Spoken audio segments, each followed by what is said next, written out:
Mirë, ju përgjigjëm takimit që u thirrë në qeveri, në lidhje me situatën për koronavirusin.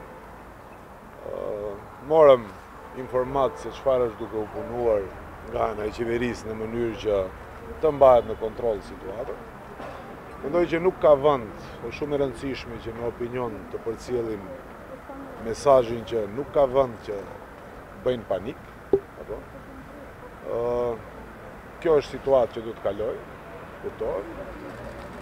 Unë jam edhe mjek në profesion dhe natyrisht që këto lloj virusrash, kjo është diçka e re për cilën s'është krijuar imunitet, por nga ana tjetër rastet viruseve sezonale dhe rastet të smurëve të cilët përfundojnë në spital kanë ekzistuar çdo vit dhe është një rregull i përgjithshëm që smurët kronike psojnë më tepër çfarëdo lloj virusi që të jetë.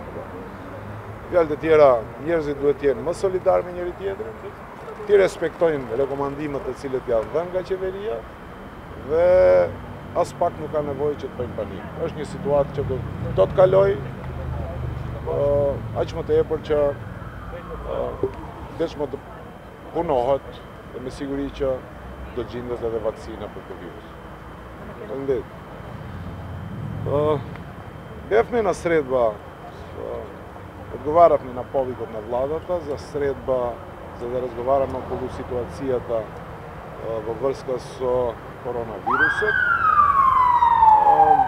Сакам да кажам како еден од председателите на политичките партии, да упатам порака до граѓаните дека нема потреба да паничат. Ова ситуација ќе помине како и сите други ситуации.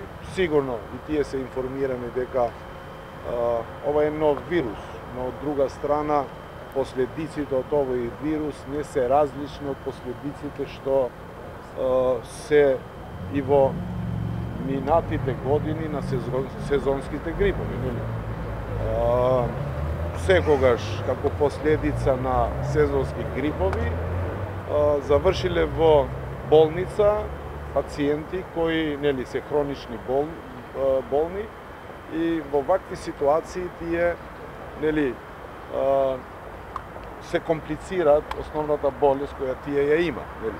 Нема потреба од паника, луѓето треба да бидат солидарни едни со други, од друга страна ги повикувам фармацевските компании и обичните фармацеути да не ја злоупотребат ова ситуација за да направат профит од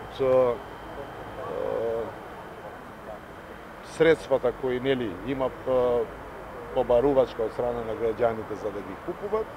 Мислам дека ова ситуација ќе помине како и сите други сезонски грипови што има поминато во минатото. Лидер на партија, дали ќе ги откажете представените митинги планирани? Ние се договоривме за да ги следиме препораките кои се дават од Кризнички штаб. И јас сум лидер на една политичка партија, ама јас не се сметам дека се разликувам од било кој обичен граѓанин во Северна Република. И така ќе се однесам. Zotëri Selak, kishte kërkesa nga ndonjë parti politike për anulim të zgjedhjeve apo nuk e diskutuat hiç këtë çështje? Jo, nuk u diskutua kjo temë. Nuk u fol as pak për temën e anulimit të zgjedhjeve, u diskutua për dhe pati pyetje për formën se si do të mbahen, si do të vazhdoj fushata. Deri në 24 mars vlen këto ndalesa të cilët janë venduar nga ana e shtabit të krizës. Dhe pas asaj besoj që gjithçka do të kaloj situata dhe besoj që s'do të ketë. Por nga ana tjetër është e rëndësishme që gjithë secili ti përmbahet rekomandimeve, pa marrë parasysh pozicionit që kanë në shoqëri, në fundit të gjithë jemi të barabartë me njëri tjetrin dhe gjithë secili duhet të nënshtrohemi rekomandimeve të cilët i japin shtabi i krizës. Господин Пенавари беше министер за здравство, веројатно подобро од сите на кои го знаеме тук на здравствениот систем. Смета ли го што е Пенавари, ако можете во него да потврдите дека здравствениот систем може да одговори на овој кризис? Сега во негово име да одговарам јас. Не знам, тука негде беше. Да, ја го побарав, ама не избег. Добро, јас сметам дека здравствениот систем не е подготвен да знаеме, ние сите сме свесни во која ситуација здравствениот систем кај нас. Има добри стручни лица, мора да се потенцира ова, ама се додека се соочуваме со проблеми на дезинфектанти и маски, мислам дека и тоа е прашање на здравствениот систем. Се додека се соочуваме со проблем за да се изолират луѓето кои работат по граници, по здравствени установи и така натаму, тоа е немање капацитети и руинирање на здравствениот систем. Значи, ние имаме кадри, на од друга страна не е менаџирано како што треба здравствениот систем.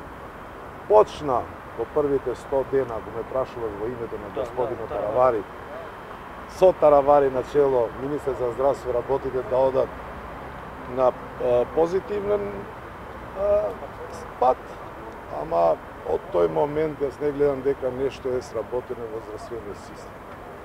Hvala.Ендерите.